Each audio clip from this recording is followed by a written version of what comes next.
بسم اللہ الرحمن الرحیم۔ السلام علیکم۔ ہم پڑھ رہے ہیں مطالعہ پاکستان جماعت نحم کی کتاب کا باب نمبر 2، تحریک پاکستان اور پاکستان کا قیام۔ آج ہمارا لیکچر نمبر 8۔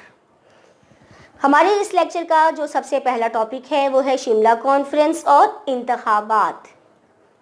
جب 1945 میں برطانیہ کو اس بات کا یقین ہو گیا کہ وہ جنگ میں فتح حاصل کر لے گا تو لارڈ ویول، وائسرائے جو اس وقت کا تھے لارڈ ویول، انہوں نے اعلان کیا کہ وائسرائے کی انتظامی کونسل میں تمام تر ہندوستانی اراکین شامل ہوں گے اور اس میں تمام تر سیاسی جماعتوں کو آبادی کے تناسب سے نمائندگی ملے گی، یعنی کہ جتنا جو ارکان کی آبادی کا تناسب ہوگا، جتنے آبادی کے ارکان ہوں گے اس حساب سے اتنے ہی رکن انتظامی کونسل میں شامل ہوں گے، یعنی مسلمانوں اور ہندوؤں کی تعداد برابر ہوگی۔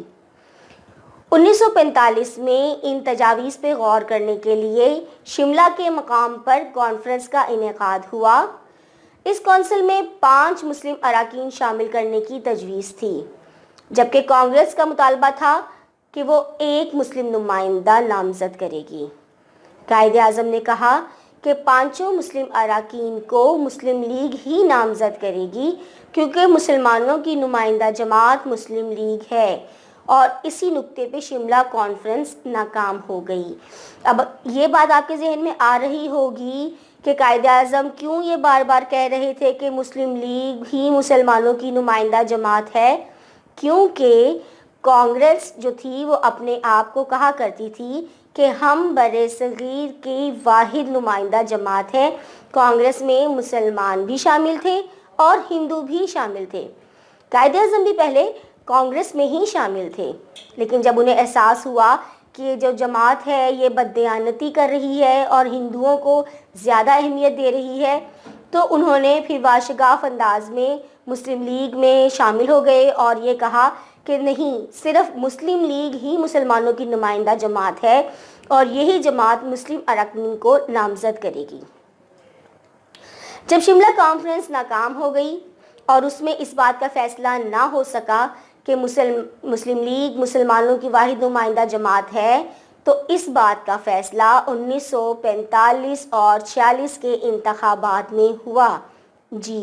مسلم لیگ نے ان الیکشنز میں واضح طور پہ کامیابی حاصل کی اور مسلمانوں کی مخصوص نشستوں پہ مکمل طور پہ کامیابی حاصل کر کے اس بات کو دنیا کے سامنے ثابت کر دیا کہ مسلم لیگ ہی مسلمانوں کی واحد نمائندہ جماعت ہے۔ اب شملہ کانفرنس اور انتخابات کے بعد ہمارا اگلا پوائنٹ آتا ہے کابینہ مشن پلان 1946۔ 1945 میں انگلستان میں لیبر پارٹی کی حکومت آئی۔ برطانوی حکومت نے ہندوستان میں بڑھتی ہوئی سیاسی بے چینی اور انتشار کے پیش نظر کابینہ مشن بھیجا جو کہ 3 ارکان پر مشتمل تھا۔ اس مشن کے 2 بنیادی مقاصد تھے۔ ایک تو ہندوستان کی دستوری حیثیت اور حکومت کی شکل واضح کر دی جائے، اور دوسری مسلمانوں اور ہندوؤں میں نفرتوں کی خلیج کو کم کر کے ہندوستان کو متحد کرنے کی کوشش کی جائے، لیکن انتخابات نے ثابت کر دیا کہ ایسا نہیں ہو سکتا۔ کابینہ مشن کے ارکان نے تمام سیاسی جماعتوں کے رہنماؤں سے ملاقات کی مگر کسی نتیجے پہ نہیں پہنچ سکے۔ 16 مئی 1946 کو ان اراکین نے ایک منصوبے کا اعلان کیا جس کے نمایاں پہلو کچھ اس طرح سے تھے۔ برِ صغیر میں یونین قائم کی جائے گی جو امور خارجہ، دفاع اور مواصلات کی ذمہ دار ہوگی۔ مرکزی امور کے علاوہ باقی تمام اختیارات صوبوں کو دیے جائیں گے۔ صوبوں کو اختیار ہوگا کہ وہ باہم اپنا گروپ بنا لیں اور ہر گروپ اپنا دستور مرتب کرے گا۔ ہر 10 سال کے بعد صوبوں کو اختیار ہوگا کہ وہ کثرت رائے سے آئین میں تبدیلی کا مطالبہ کر سکیں گے۔ یہ تو تھا کابینہ مشن پلان۔ اب اس کے بعد یوم راست اقدام، یعنی کہ ڈائریکٹ ایکشن ڈے۔ راست کہتے ہیں نا، راست سیدھا، براہ راست جو بھی ہم لفظ پڑھتے ہیں۔ تو 16 اگست 1946 کو مسلم لیگ نے عوامی سطح پر یوم راست اقدام منانے کا فیصلہ کیا، یعنی کہ باقاعدہ طور پہ ایک واضح پیغام دینے کا فیصلہ کیا انگریزوں کو اور ہندوؤں کو، کیونکہ ہندو انگریزوں کے بعد برصغیر پہ حکومت کے خواب دیکھ رہے تھے۔